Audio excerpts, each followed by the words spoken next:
Okay, that was pretty dope. That was pretty dope. Okay, so for me, the biggest thing that I learned is that marriage is like a continual thing, like something that you constantly have to invest in and give it all your time to. You know what I'm saying? Like sometimes when you see marriages, my routine, well, my ideal of marriage, because I haven't really seen too many, was like you get married, you give them the ring, and then bam, whatever. But now I just realize how important it is to spend time together, to nurture the relationship, to keep the fire, the whittling, or I think that's what you were saying, the whittling. Something like that. Keep the fire going, keep it burning, keep it interesting, and that you just gotta constantly, be mindful of your spouse and stuff, man, and just really spend time in your marriage and be invested into it. You know what I'm saying? And just going deeper and deeper than the norm, I would say for me. I'm gonna ask you, what areas, since we've been married in the 2 years, do you feel like I've improved in, and then I answer and tell you what I feel like you improved? The same area, your mouth. Because you was something reckless. I did used to be reckless with the mouth, young. Yes. He was so reckless, you wouldn't get, I'm going to say some women couldn't take it. But me, I would try to get back. I would get back. Okay, so for me, I would say the area that she's improved in would just be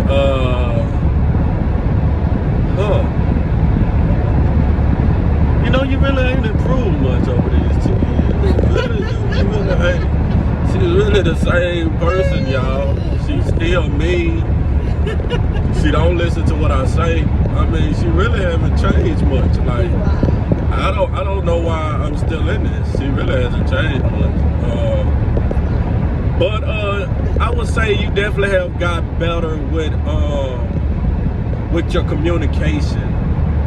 You used to have a real bad communication issue. You done got real better with communicating. And I'm gonna say you have gotten better with communicating in a way that I can understand. You used to always communicate, but you just didn't communicate in a way that I would leave with an understanding.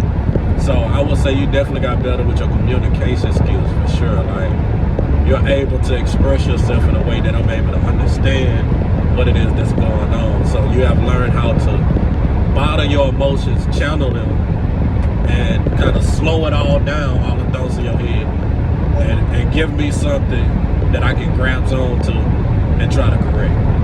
So yeah, I say this is a good one. What's one of the biggest mistakes you feel like you have made in the 2 years of being married, that if you could stop a newlywed couple or a couple period from making that mistake, what would that be?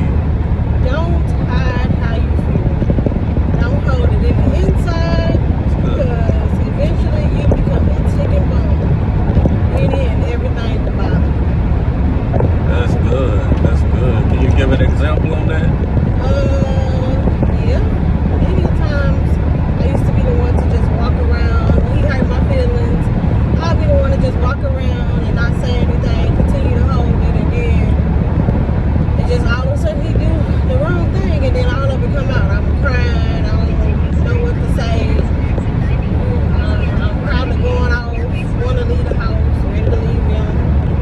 Tell him I'm gonna be a single mama, whatever. So those things. Yeah, that's dope. I think that's a dope answer. I say the biggest mistake that I made, I would say,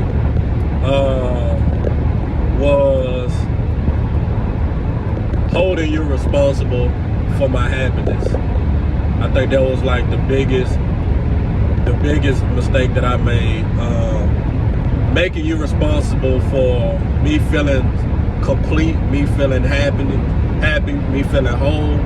You know what I'm saying? I think that led to a lot of problems within myself when you were not able to bring me whatever it was that I was looking for. Well, really, it was something that God had to do, but I was putting you in that place like it was something that you had to provide me. And, you know, it led me down a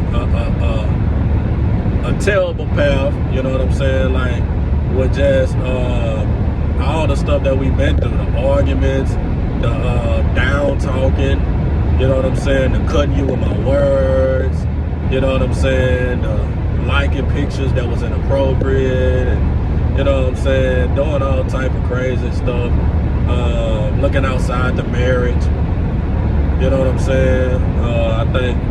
I think because my mindset was there, that a lot of that stuff was going on. So yeah, I think trying to, you know, making you responsible for my happiness when you weren't happy yourself, you know what I'm saying? And realizing that what was going on with me, I needed God to fix it. I needed God to come into my heart and change me, you know what I'm saying? And then once I took that approach, things got a whole lot better, you know what I'm saying? And I was able to view you for who you were and not who I thought you should be, you know what I'm saying? I was able to take away the unrealistic standard that I was holding you at. Like, you should be this, that. You should basically be able to read my mind, you know what I'm saying? Like, that's how unrealistic the thoughts was. But once I allowed God to work on me, I was able to see you for you. So I say that's my biggest success. Okay, this is another good one.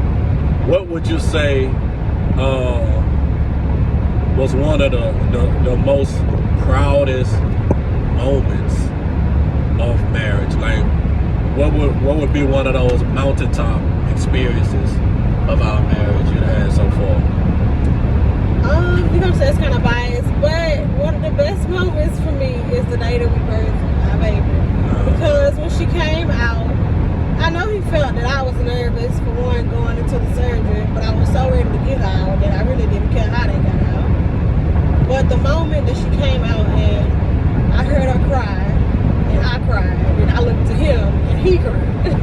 Right. So that moment, it was just different because, and I say different because not knocking how anybody else have done things, but when I set this goal out for myself, I always said that I wanted to be married when I had my first child.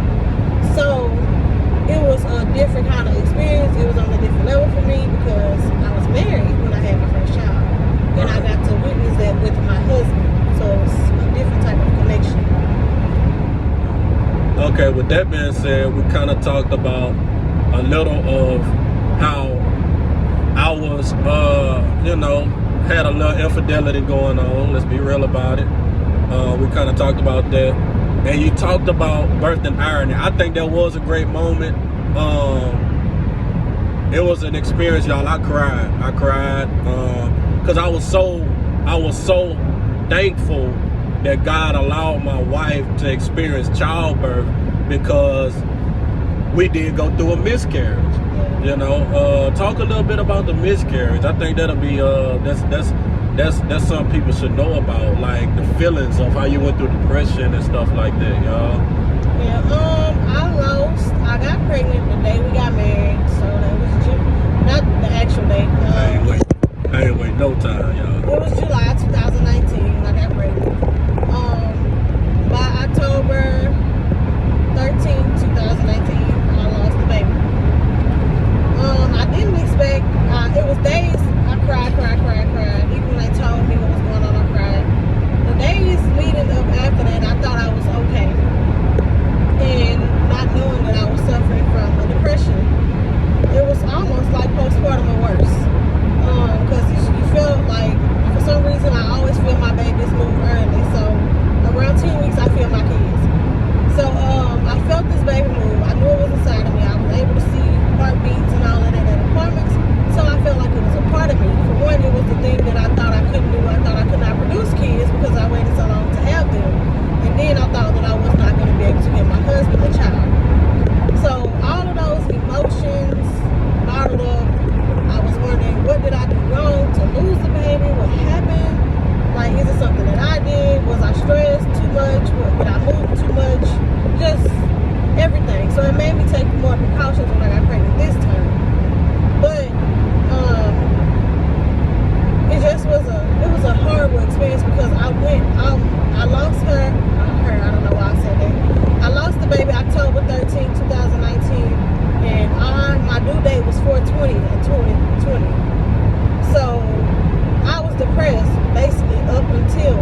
happened so drastically. It was terrible to me because I'm like, dang, my first pregnancy that I feel and all of these things like that, I lose a baby.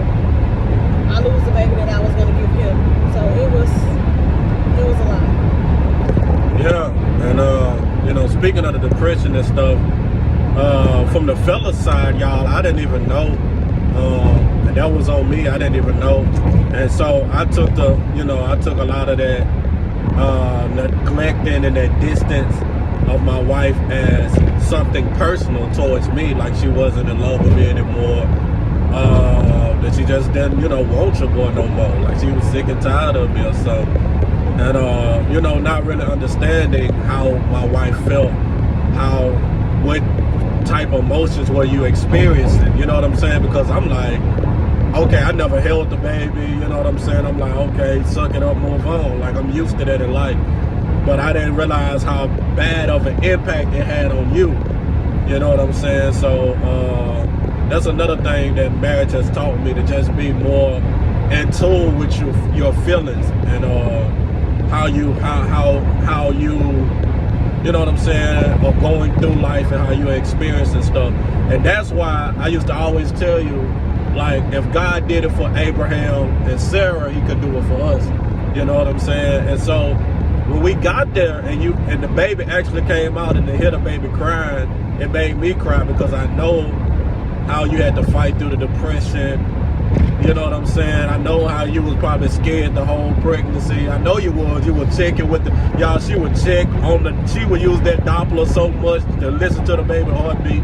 So I knew it was like very cautious on you. I know you were very paranoid a whole lot during the pregnancy, and trying your best not to have a miscarriage. And so to see the promise come to pass for you, it was like such a blessing. You know what I'm saying? Because like, I would have loved you if you could not have kids. I would have loved you regardless. But to have one with you was amazing, and I was thankful that God allowed you to experience childbirth. So that definitely was an amazing moment for sure. Okay, so my greatest moment, y'all, was last night. I'm gonna be real. Last night was my greatest moment of our marriage. Yeah. Last night was my greatest moment. To be able to put that ring on your finger, like, for real, y'all. That was my one of the top moments in my life, because over these years, like, when it have been times where I literally had no money, I literally had no job. Me and my wife was not together yet. Not married yet. We were not staying together. She had her own house, and I had my own house.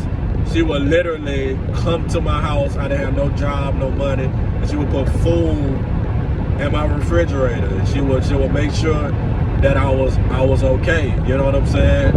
And I remember that. And then I remember how you would just give me money. You know what I'm saying? And was just helping me out, like, you know what I'm saying? And I remember when we did move in together, we moved into the trenches. Y'all, we moved into the trenches. The hood. Gunshots by the window. People are shooting in the back of our house, like in the backyard. Police sirens, pit bulls, loud music. The hood, y'all. And the house was very small. We was cramped up in there. And like, hot water heater would go out, would not stay lit. Some nights had to heat the water on the stove. House was not insulated good. You know what I'm saying? Like, had to double up the blankets. And you was there. You know what I'm saying? Like, you was there, and you never looked down on me like I was less of a man, because I wasn't able to get us out of that situation at the time. You know what I'm saying? Like, you just adjusted your living, and you just stayed there with me through it all. And so to be able to put y'all in a better spot, it ain't a mansion, but to put y'all in a better spot was super, super dope to me. There was a moment where, in a prayer closet, I just cried out to God for it, because you definitely deserve that. Most women aren't loyal like that. You know what I'm saying? They would have been gone. Like, nigga, I'm gone. I'm not finna be in the hood doing all of this. you know, but you stayed down, you know, and I really appreciated that. And when we got married, we didn't have a wedding, y'all. I could not afford a wedding. I couldn't afford to give her no wedding ceremony. So we did not have a wedding ceremony, y'all. I couldn't afford to really get a ring over $100. I got a $100 ring, right? The $100 ring was a sacrifice. Like, for real, that's how broke I was, y'all. I was on child support. They taking all my money. And she wore that $100 ring like it was that one. She wore it. She dressed it up. She would take pictures and show it. She showed that thing off. So to put you in that ring right there was one of those top moments for me, because you deserve it. You know what I'm saying? Like, I remember, and all the hell that you put up with these 2 years, just allowing me to grow as a man. I'd have made a whole lot of mistakes, y'all. Did a whole lot of stuff that I wish I would have never did to this beautiful woman right here, y'all. But I just appreciate her for staying down and being there. You know what I'm saying? So I definitely wanted her to feel appreciated. So yeah, that was my moment of truth. Okay, so this is just the closing remarks right here. If I could say anything to whoever, you know, would sit down and really watch this video, I would just say, man, never give up hope. We was on the verge of getting divorced so many times. Twice it got really real. But a whole lot of threats, a whole lot of packing bags, like a whole lot of verbal abuse, never physical, but a whole lot of verbal abuse, y'all. A lot of mistakes, a lot of talking at each other. Man. Shout out to our counselors. Yeah, shout out to Donk, man. Shout out to my brother Donk, because he linked us with Marriage Inc. And Marriage Inc. was a game changer. Like, that was a game changer for real. And they just really changed my thoughts on the marriage, like, for sure. So listen, don't be afraid to get counseling. You know what I'm saying? Counseling got us this far. Counseling and God. You know what I'm saying? It's okay to have both. You know, sometimes, especially in this community, the black community, it's like, you get counseling, people look at you like, oh, y'all ain't mentally strong, or that marriage is, you know, but counseling saves marriages. So I thank God for the counseling, for real, for real. So if you out there watching, try counseling if you haven't. Before you give up on your marriage, try counseling. Try Jesus first. You know, if you ain't tried Jesus, if y'all are unsaved, but try Jesus and try counseling, man. Counseling is game changing. Don't try any counseling. Try Marriage Inc.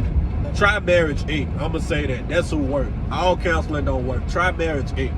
They the truth. They put you to the test. For sure, for sure. They don't care. And yeah, they don't care about none of that. And you know, it just make you into a man. Like, they really helped me grow into the man that I am. So if you're watching, never get discouraged. I don't care what the marriage look like right now. It's green, baby.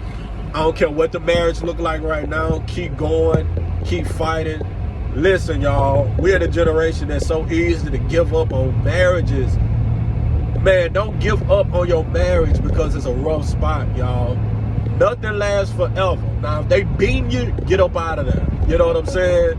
But nothing lasts forever, y'all. Work through those issues, and man, I'm telling y'all, it's worth it. It might not seem like it's worth it, but it's worth it. Like, I'm really enjoying my wife. I'm glad that she stayed. I'm glad that I really gave Marriage Inc. a try. And I'm glad that we're in a totally different space. And since we have been going to Marriage Inc., receiving this wisdom and applying this wisdom, we are in a better place. We are in the best place as a marriage that we have ever been in. Yeah, like, financially, we are in a way better place.